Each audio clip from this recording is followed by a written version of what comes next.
Again, that's a witness who's called by the defense. Again, the defense will come back and say, well, yeah, we told you in the beginning of the case that they're bad parents, that he made a bad choice here. And it was the wrong choice, but it wasn't criminal. Let's dive a little deeper into all of this tonight. Joining us tonight in North Carolina, reactive attachment disorder parent, advocate, and author, Carrie Williams is with us. There's a picture of her book, Reactive Attachment Disorder. In New York, practicing psychologist and attorney, Dr. Jean Cirillo. In Orlando, Florida, psychotherapist and CEO of Life Counseling Solutions, Dr. Janie Lacey. And in St. Louis, Missouri, licensed mental health and nationally certified clinician, Sharonda Brown. Welcome to you all. Dr. Jean Cirillo, I want to begin with you on this issue of this reactive attachment disorder. How dangerous can a child who has this become? How bad can it get? And the reason I'm asking you is I'm getting, I wouldn't say bombarded, but I've got a handful of people on social media reaching out and saying, listen, you guys don't know what it's like. We had a family member, I had a son, I had a daughter with this, and you guys just don't know what it's like. How bad and dangerous can someone who's suffering from this be inside of a family? He can murder somebody, he can wind up in prison, but if he doesn't get the appropriate treatment, that's much more likely to happen. This reactive attachment disorder begins in the first 3 years of life. His needs were not met, and they're still not being met. He's in solitary confinement, worse than any prisoner. That's the worst punishment usually in a prison. You wouldn't treat a dog that way. They were depriving him of air conditioning. They weren't letting him use the toilet. What is the purpose except to make him feel like an animal? And then it's not so much his fault anymore if he behaves like an animal. He needs therapy. He needs help. And if he's part of the family needs family therapy as well as him getting individual help. That's a great point, and that's another part of this entire equation. All right, Carrie Williams, your thoughts about, so this is a family who, again, it's claiming we're at our wits' end. You know, we're at our wits' end. This is really dangerous. We're concerned about the siblings, especially the young children. He's collecting knives. He's been violent. He hit somebody with a door who was pregnant. He has hurt someone else's shoulder. He's grabbed classmates by the throat. We believe this is a child out of control. This is how we controlled the situation. Well, obviously they made the wrong choice. This is obviously a kid who has serious enough behavior that they need to be in residential treatment for this help. I think what we need to realize is that reactive attachment disorder is really too big for families to manage in the home, especially if their children are on the extreme end of the spectrum, like my son was. And those children do need to be in residential treatment where they can actually be cared for properly and they can be kept safe. And as far as siblings go, that's something I'm actually very passionate about. I think we don't talk about that enough. When we look at what care is best for a child who has reactive attachment disorder, we really need to not just look at what's best for them, but what's best for their siblings. Dr. Janie Lacey, as you look at this situation, right? Choices are being made. Now, this is a choice that they made prior to moving to Florida. Like they did this in Arizona, then they moved to Florida, bought a new house, and then built another. This is the second time they've done this. They did it to him in Arizona as well. What are your thoughts about where this child was in terms of if this is his day-to-day life and everything we're hearing, this is making him worse? I'm trying to get to like that chicken and the egg. Does your gut tell you that the level of danger that they're describing got worse because of the treatment, because of what they did when he was in Arizona before they even got to Florida? So, Vinny, we would want to consider all of that. Like, as I just heard my colleague mention, when I worked with children in my career that had reactive attachment disorder, it was because their families were getting help. And when we look at the family responsiveness, the parent training, we're looking at their individual therapy. When we help families, we help people like Carrie and other families strengthen the relationship and having positive interactions consistently over time. And we know when we do these types of things and creating that stable and nurturing environment, it helps the child create that safety and that love and all the things that they need. So when we look at how these parents, or what we know what these parents did by this isolation and all the things that this particular young man had to go through, of course it's going to cause more trauma. Of course it's going to exacerbate the situation. It did not help. It just made things worse. So we can look at reactive attachment disorder in and of itself, and depending on the person who is evaluating it, can almost put the blame on the child. But we have to look at the resources the parents had. When did they get the diagnosis for their child, and what did they do? Because we know that there is help, consistent help, and it's a long-term process. And them just taking it in their hands and doing it by themselves, we knew was not the right choice, and just made things a lot worse. Well, speaking of choices, that when they bought the house, they chose the house specifically that they did. Has a 2-car garage. You can only fit 1 car in it. They hired a man named Jacques, who I spoke to on this program, who is the one who actually built this structure in the garage. Let's take a listen to what he told us. He said, listen, I live in Arizona. I have an office in my garage, and I just bought a house in Jupiter, Florida, that we are very close to move in, and I want to build the same exact office in the garage in the house in Jupiter, Florida. I said, okay. He knew exactly what he wants. He said, build me a box. He has a two-car garage, which is 16 feet long, and he asked me to build a box basically on 8 feet, and he asked me on top of that to build a ceiling for that box under the existing ceiling with a space of 2 feet, so when they open the garage door, she can slide between the 2 ceilings. He asked me to add a deadlock to the door. And I said, okay, I don't know what, you have important things to keep in this office. So it wasn't look strange to me. So I went to the Home Depot and I bought the deadlock, and I installed it on top of the handle lock. And then I picture it for him, as you can see in the picture I'll send you. And then he asked me to reverse the locks. That means that the knobs of the locks will be outside of that office, and the key hole will be inside that office. All right, Sharonda Brown. So a couple of things from this. Number one, now I know why I keep calling it a box, because the man who built it was told to build a box, and that's what he did. Number two, put the lock on the outside. But Sharonda, what's really telling to me is that the man who is building it is told it's an office. To me, that tells me that Timothy Ferreter knew this was not what I should be doing. I should not be building a box in my garage for my son. That's not right. And I'm going to tell the man who's building it, it's just a box for my office. Mm-hmm. It sounds like he knew, and he was intentional about the abuse that he wanted to inflict on this child. And a lot of times when people know that they're going to be abusive, they can be quite manipulative in their efforts. And this is how they protect their own shame and guilt. So in his mind, if he's saying, hey, I'm building an office, he doesn't have to deal with the fact that I am building an isolation space for my child, who I should be getting help for, but I'm choosing not to. So he tells himself, oh, it's office.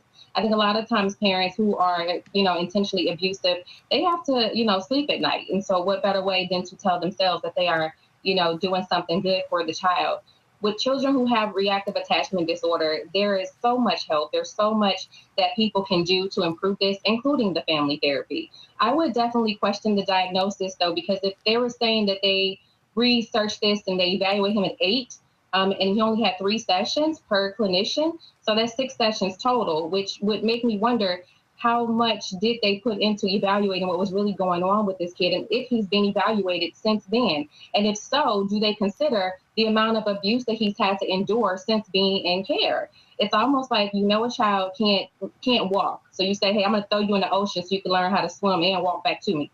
That creates more trauma. That creates almost a near-death experience for a child to have to go into a situation where they already don't trust anyone, and now they're encouraged to not trust even more. So I would just say that it's very possible. I'm not going to say it's possible. I will say it's likely that he knew that he was putting his child in a very dangerous situation, that he couldn't even call it a bedroom. He wouldn't even say, I'm building a bedroom for my son. He says, I'm building an office. It's a box. Okay, our guests are staying with us. A lot more to talk about in this case. And up next, we're going to talk about some of the alleged verbal abuse. What impact does that have on a child who is suffering from this disorder? Plus, coming up next hour. In Palm Beach County, Florida, the boy in the box trial, Timothy Ferreter, accused of abusing his adopted son by locking him in an 8x8 structure in the garage. Tonight, we look at the evidence. Did the prosecution prove a crime? I don't believe that they were malicious insofar as they were deliberately trying to abuse and hurt their child. I think that they were responding to behaviors that they were very concerned about, and they were trying, it's almost like they went into a let's contain and monitor and make sure that nothing's going to happen. Florida father accused of locking his son in a box in the garage with a bed, a bucket, and a camera. He was locked in a room for hours at a time. Police say this abuse went unnoticed for years. There are ring videos that the state provided of the child lying. He faces up to 40 years. I'm not sure they're going to be able to justify it. What's going on in this house? The Boy in a Box trial. Live coverage weekday mornings at 8, 7 Central on Court TV.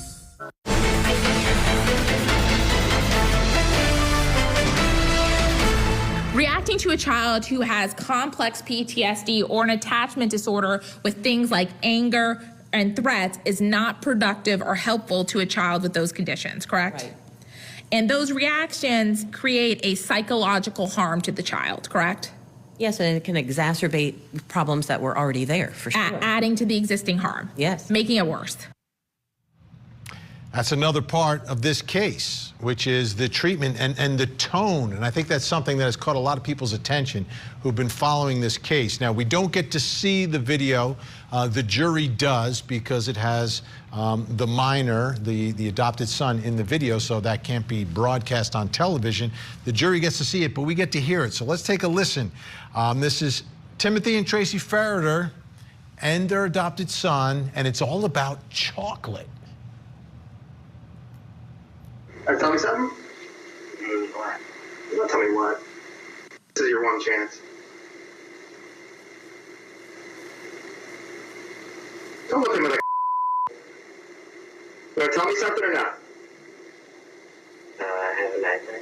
Yeah, from where? Blue van. Where? Green van. Excuse me? Green van. Stealing again? What the fuck is wrong with you?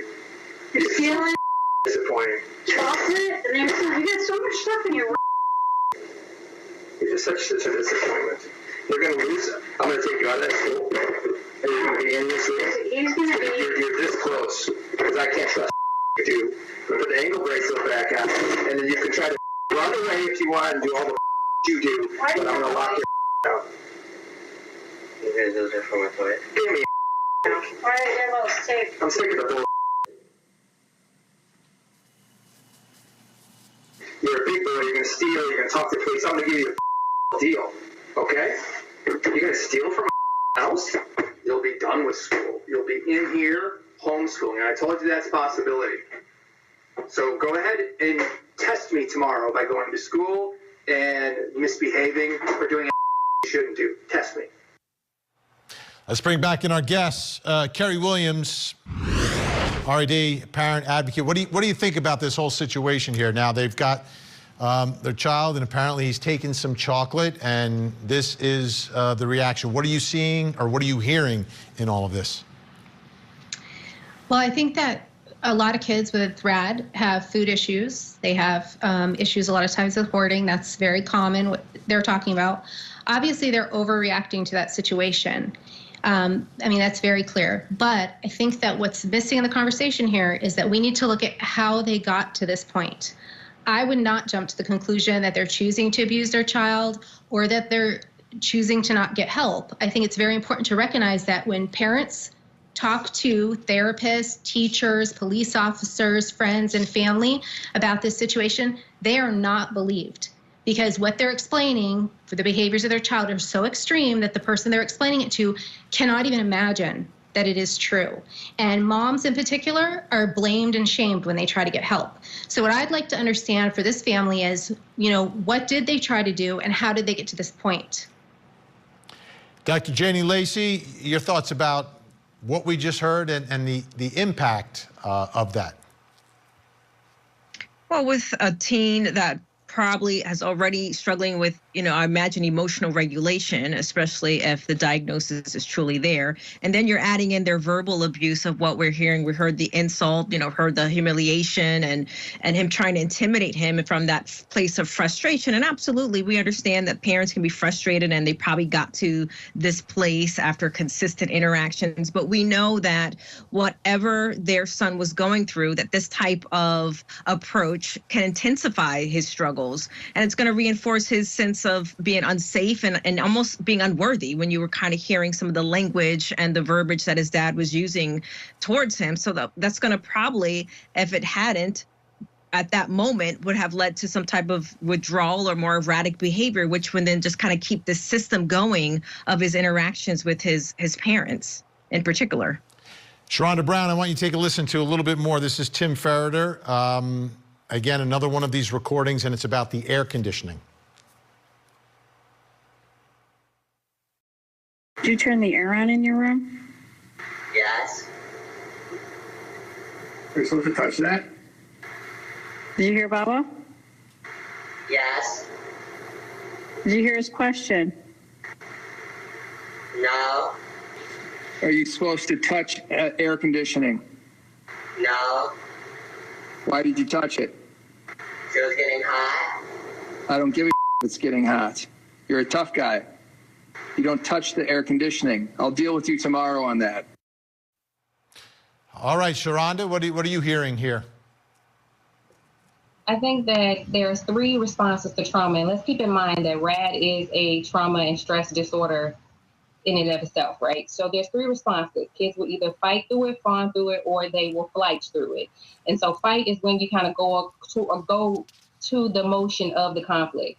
Flight, obviously, you run from it. And fawn, you learn how to navigate, how to deal. It sounds like not only did this kid want to attach to these parents, but he almost began to identify with the father in a sense of, I'm going to be just as abusive as you are because I need you here, I need you in my face, and I want to manage, this type of control in the best way that I can. So when you hear the stealing or the cutting on the air when you know you're not supposed to, those are all responses to control. When people are stealing or when they're going to do manipulative things, it is a form of control. So it sounds like he was trying to identify with his abuser. And a lot of children would do that too. When they want to still be close to the parent who is abusing them, they will identify with them. And I think what I'm hearing is this child wanted some sort of attention. And like we talked about before, kids would rather take negative over none. And it sounds like he was fine with, yep, I turned on the air, come down here, come get me, come talk to me. So he wanted to challenge his abuser just as much as his abuser kept challenging him. And that's what I hear with chocolate and the air. Dr. Jean Cirillo, where is that line in these situations, which are tense, which are intense, between, purposeful abuse, almost to a level of being sadistic, versus believe that frustration. it's tough- Versus frustration. That's the line I'm looking at here. They believe that it's tough love here. You know, somebody told them you have to be strict and you have to get the child to toe the line, and they're doing the right thing with the wrong child. I mean, something like air conditioning in Jupiter, Florida. Anybody should have air conditioning. At this point, it's abuse to make him turn it off. The chocolate might be for attention, or it might be that he's hoarding food, as my other colleague said, because he doesn't know when he's going to have anything. He has so little.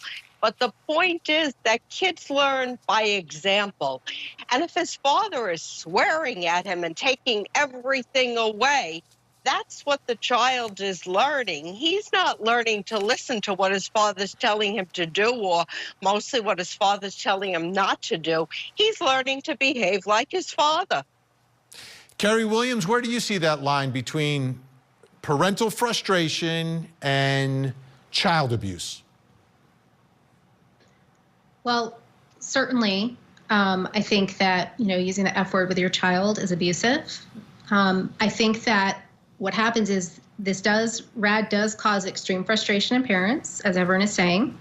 And I think that the issue is we have to get to these families before they're in crisis. Because once you get to this point this family's at, it's really way too late, right? We need to get to them years before this, when that family is still coping, when the family has the ability to therapeutically parent and the ability to do all of these things. But a lot of parents who have kids with RAD, particularly mothers, end up diagnosed with PTSD from it.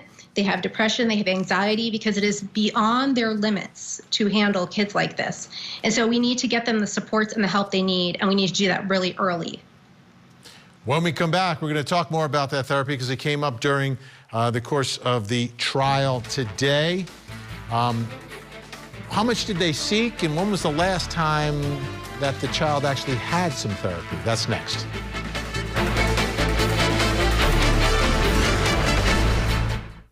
There's a tragic outcome in this case. Civil trial that is the focus of the Netflix documentary Take Care of Maya. How a misdiagnosis tore their family apart. They continue to accuse Jack and Beata of being child abusers. Jack called me and said Beata just hung herself. Is the hospital they're suing responsible for what happened? The Take Care of Maya trial. Trial coverage weekday mornings at 8, 7 Central on Court TV.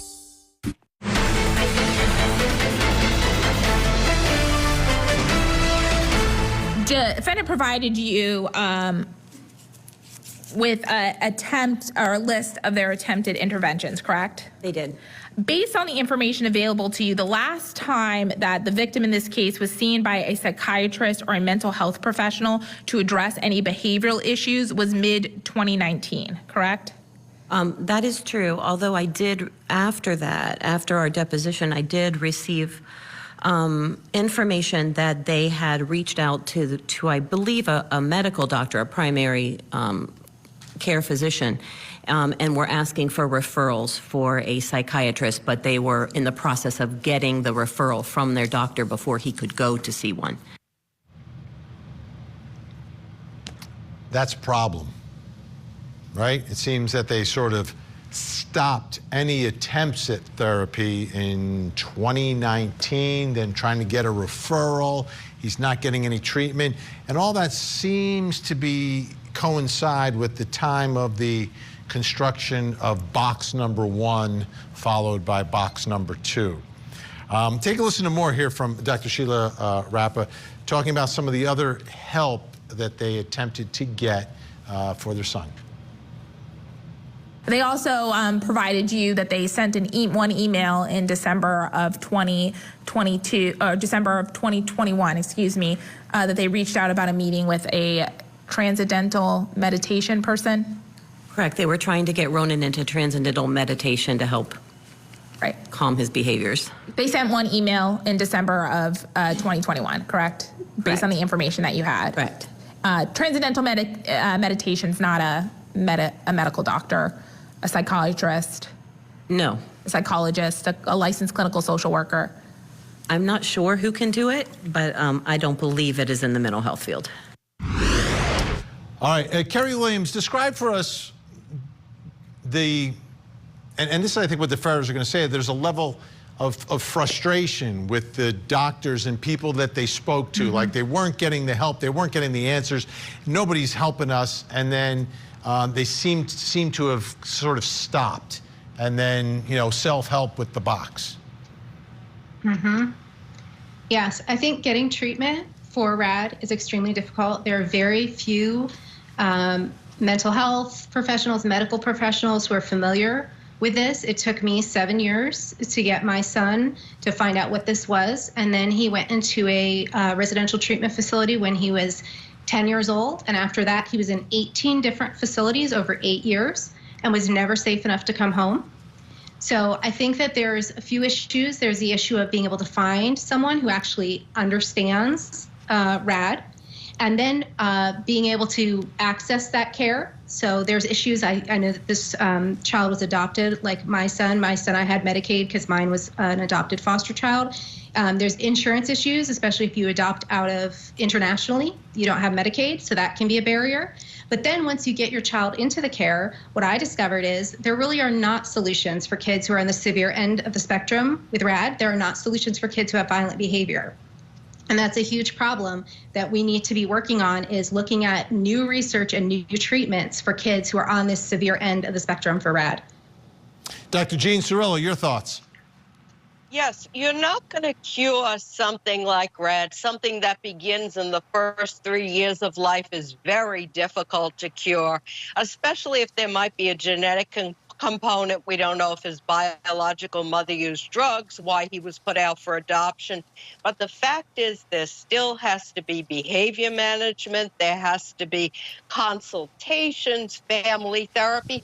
What about the school? The father is like threatening him with homeschooling.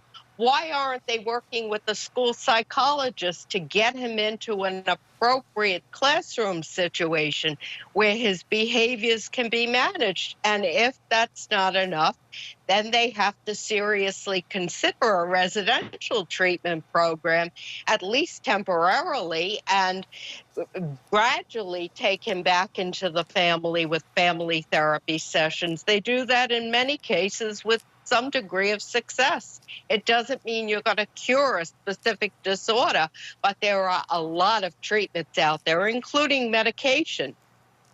So, Dr. Janie Lacey, something in this case that the jury has to figure out is like the motivation behind the actions of these parents. And the defense is saying it wasn't criminal. It was the wrong choice, et cetera. They're conceding all that. It wasn't criminal. So for a parent, and this is I'm sure going to be their argument at the end of the case, who is getting this level of frustration, but then dealing with the day-to-day, right? No matter, if you get an appointment 7 days from now or you can't quite find the right person, you still, as a parent with 3 other children, have to deal with the day-to-day of life. So how do you do that? How do you do that while you're trying to get the help? Well, we do know that early intervention makes a significant difference in the child's life as well as the parents. But when that is not in place, we also know that parent training and parent coaching is very important.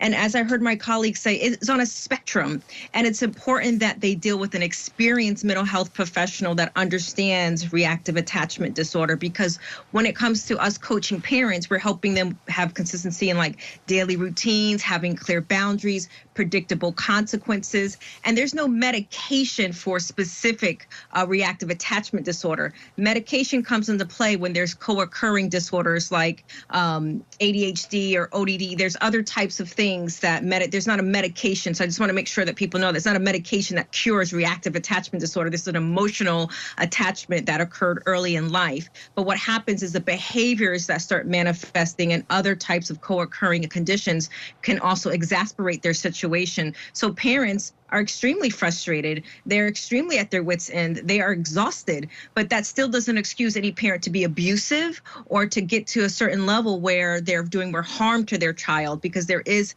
help out there, but it is difficult because there are not a lot of people that specialize in it specifically. There are a lot more mental health professionals that are familiar with it, and that if, like I've also heard my colleagues say, if they get the wrong professional, they can give them good parenting advice, but does not apply to their situation, which then can cause them to be more frustrated as they're trying to parent their child.